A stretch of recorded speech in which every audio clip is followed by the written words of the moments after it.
Olá, eu sou Giovana Facchini, esse é mais um Diálogos Psicológicos com Vida. Hoje a gente tá com a Mayra. Mayra, obrigada, viu, por ter aceitado o convite. Hoje a gente vai falar sobre relacionamentos abusivos, que é um tema que eu considero assim, extremamente complexo e muito delicado, né? Eu tava dando uma estudada antes da nossa conversa, e como a gente encontra ainda preconceitos mesmo relacionados ao tema, né, em termos de... Eu vi muita coisa de culpabilização de vítima, como as pessoas... Como esse assunto ainda está tão calcado no machismo também, sim, e como isso acaba desencorajando, né, as pessoas a buscarem ajuda, né, desencorajando as pessoas a até entenderem um pouco melhor do tema. E eu vou aproveitar antes da gente começar a conversa, porque eu falando aqui de coragem, né, e aí eu vou mostrar o livro que a Mayra escreveu em conjunto com a Bruna, né, Alianças Imperfeitas Virando o Jogo, que fala exatamente sobre uma relação abusiva, né, e a coragem de sair disso, isso, né? E de deixar público, porque a Bruna foi a pessoa que vivenciou a relação abusiva. Então a gente vai tentar passar por um pouquinho disso tudo. Eu acho que é legal a gente começar, Mayra, definindo. Eu tenho começado quase todos os vídeos definindo um pouco do nosso tema. Então definindo um pouco do que é a relação abusiva, até para informar que não tem só a ver. As pessoas pensam em relação abusiva e talvez elas pensem mais numa agressão, em relações que envolvem agressão física. Exato. E não é isso, né? Giovana, bom, obrigada também pelo convite, delícia esse momento, que a gente tem um bate-papo bem gostoso. Eu acho que assim, relação abusiva é que tem um caráter social, cultural da atualidade, que é o que você falou, um pouco linkado ao machismo, em que as relações elas seriam consideradas abusivas quando há uma agressividade ou um distanciamento de poder. Assim, né? Quando um tem mais poder que o outro e usa esse poder de uma forma a diminuir o outro, né? Acho que isso é uma coisa meio cultural, essa visão, né? Do poder e da agressividade física. Agora, eu acho que uma relação abusiva ela pode ser entendida de muitas maneiras, porque a forma como uma pessoa, né, numa relação amorosa, afetiva, olha para outra, né, o tom de voz, a forma de responder, a forma de controlar o outro, né?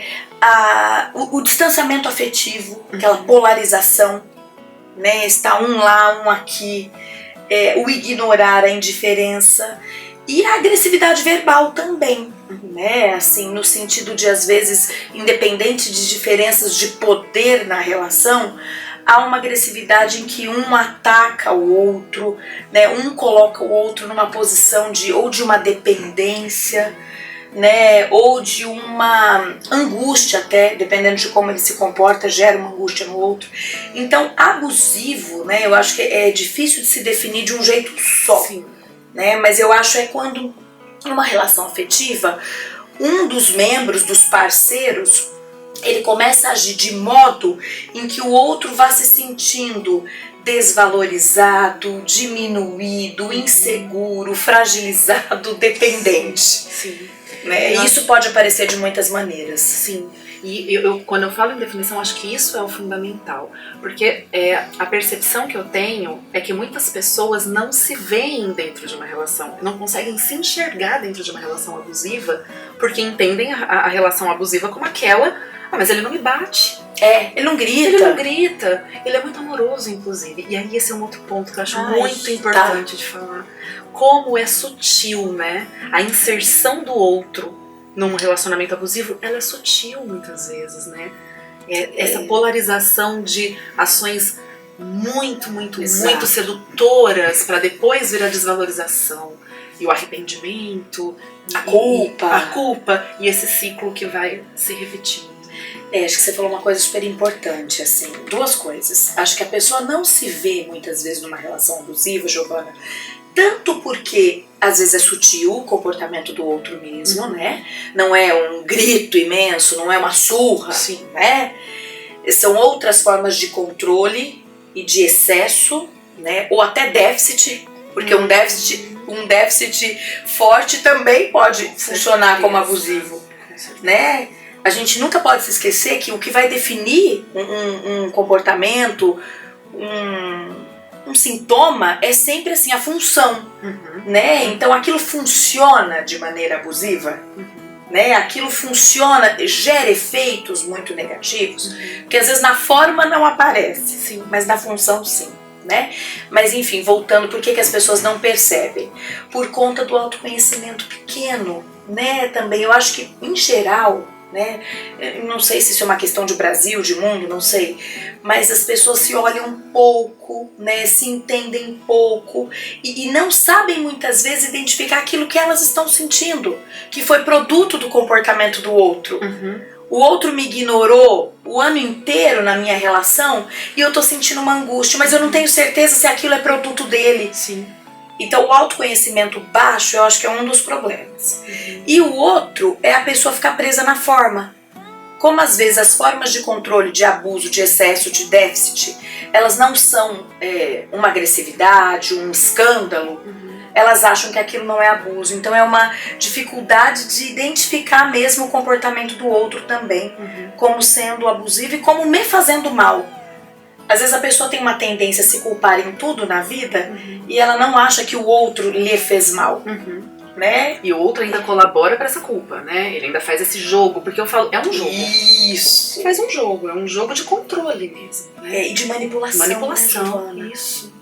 E o que você falou do autoconhecimento é fantástico, porque é isso, né? O que paira muitas vezes não é a forma, mas é o sentimento de que não tá legal, a relação não está boa. E a relação amorosa, ela tem que ser boa. Ela tem que, no mínimo, te trazer... Ela vai te tirar algumas coisas, porque uma parceria às vezes é uma troca, você perde de um lado, ganha de outro. Você não pode perder mais do que ganhar o tempo todo.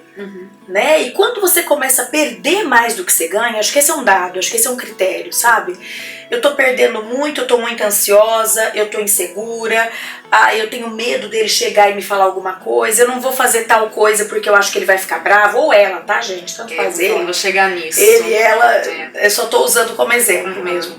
Então, esses medos, as inseguranças, quando eu começo a deixar de agir de um jeito porque eu tô com medo de que o outro me faça algo ou não goste ou desaprove, a gente já tem que ficar de olho aberto. Sim. Né? Porque isso em excesso, em alta frequência durante anos, pode se tornar uma relação abusiva, né? Acho que é legal, Giovana, um ponto. Também não é um episódio, 2 que definem. Né? A gente tem que olhar sempre, eu acho que o histórico, a frequência, a constância, a intensidade, de que forma aquilo aconteceu, né? O contexto. E aí você falou um ponto que eu tava na minha cabeça que eu não posso deixar de perguntar. Porque, inclusive, uma das hashtags que eu usei na postagem de chamada do nosso vídeo foi empoderamento feminino. Sim. Porque assim, ok, eu até li sobre isso, né? A gente tem os relacionamentos, as relações abusivas, elas podem ser, podem atingir, não sei se é assim que eu deveria dizer, tanto homens quanto mulheres. Mas é inegável que a maior parcela é a mulher sendo creio que sim. Acho que em termos de estatística, né? Sim, sim. Eu acho que isso tem exatamente a raiz nessa cultura que você falou do comecinho, né? Da cultura machista mesmo, né? E da questão do poder. Do desequilíbrio de poder de gênero. Desequilíbrio de gênero que existe na nossa sociedade. Hoje é um pouco menor, né? Mas existe. Então, é menor, mas eu acho que ainda é preponderante para as mulheres, não? Eu acho que sim. Essa desigualdade é preponderante para as mulheres. Tanto que a maciça maioria do que eu li sobre usa, do mesmo jeito que você estava falando, da mulher, aí você se corrigiu, falou assim, não, do homem também, tanto faz. Mas a maior parte das leituras que eu fiz realmente usam falam do feminino, né? Raramente colocam o masculino, como o abusado. Abusado. Claro que isso pode acontecer, né? Porque a questão do desequilíbrio de poder não necessariamente está relacionado ao gênero feminino ou masculino, mas, assim, em termos culturais, eu entendo de fato que acaba atingindo mais mulheres. Eu acho que sim, né? Por algumas razões. Eu acho que, primeiro, uma questão muitas vezes financeira ainda, né? Eu acho que os homens, não sei dizer em termos de porcentagem, mas na sua maioria ainda ganham um pouco mais, né, do que as mulheres. Ainda tem muitas mulheres dependendo dos homens, dos parceiros, né? Então acho que a dependência financeira pode gerar, né, um desequilíbrio de poder. Eu acho que a força física, assim, mesmo, né, que é um aspecto biológico. E que eu acho que historicamente, né, o homem sobreviveu muitas vezes pela força e cuidou da família pela força, trouxe o alimento, né, a partir disso, dele poder se jogar na floresta, explorar o ambiente e ser mais forte. Então eu acho que a força física, o dinheiro, eu acho que a própria cultura em que o homem trabalhava e a mulher não, além da questão do dinheiro mesmo. Porque hoje, mesmo que a mulher ganhe menos, muitas mulheres já têm trabalhos. Teve uma época, né, há anos atrás, que nem trabalho as mulheres tinham. Então eu acho que também esse empoderamento feminino, né, do trabalho, de hoje ela está conquistando o dinheiro, a liberdade e tal, isso também gerou, eu acho que gera nos homens, assim, um desconforto de lugar. Porque durante muitos anos o homem esteve num lugar muito pronto, né, do poder, do controle, do cuidado, do provedor. E hoje não é tão mais provedor o tempo todo. Então acho que o homem também está encontrando o seu espaço. E Mari, então vamos falar um pouquinho sobre a dificuldade de se retirar da relação abusiva. Pois é. Porque você falou um pouco disso agora, né? Tem toda uma questão, a questão do recurso, que é um dos fatores. Dependência, a gente pode, né? A dependência financeira é um dos fatores. Mas tem tantas outras coisas, né? A própria questão afetiva dessa manipulação. E eu tava lendo alguma coisa também sobre a falta de apoio mesmo que elas têm para se retirar. Falta de apoio dos serviços de saúde mental, dos serviços de saúde de um modo geral. Se ela for fazer uma denúncia, né, de uma agressão, a própria família não apoia, a sociedade de um modo geral muitas vezes não apoia a retirada, o se retirar de uma relação conjugal ou de uma relação afetiva, né? Então, essa dificuldade, né, que acho que talvez a Bruna tenha te eu ia citar dado muito disso. A Bruna acho que foi um exemplo, né, nesse porquê que a gente acabou resolvendo escrever esse livro para ter um material para ajudar pessoas. Sim. A ideia era essa, né? Ela basicamente, assim, ela vinha de uma relação bastante abusiva, para quem ler o livro, assim, um jogo de controle e manipulação muito fortes. Ela não tinha dependência financeira, isso é um dado interessante, tá? Até pra gente pensar como há várias formas de controle, né? Mas uma dependência afetiva fortíssima pelo comportamento dele. O que basicamente? Uma instabilidade. Ora, ele dava muito afeto, muito carinho. Clássico, né? Você citou isso, né? Muito afeto, muito carinho e assim, eu vou ser o pai dos seus filhos, né? Um exagero muitas vezes. Um exagero e uma idealização criada, né? E ao mesmo tempo, então, que tinha isso, né? Esse jogo do comportamento dele, tinha nela o desejo de ter um parceiro, de ter o pai dos filhos, né, de dividir um pouco a vida. É uma moça com uma história assim difícil, e no caso dela, né, ela até relata isso, de um pai muito distante.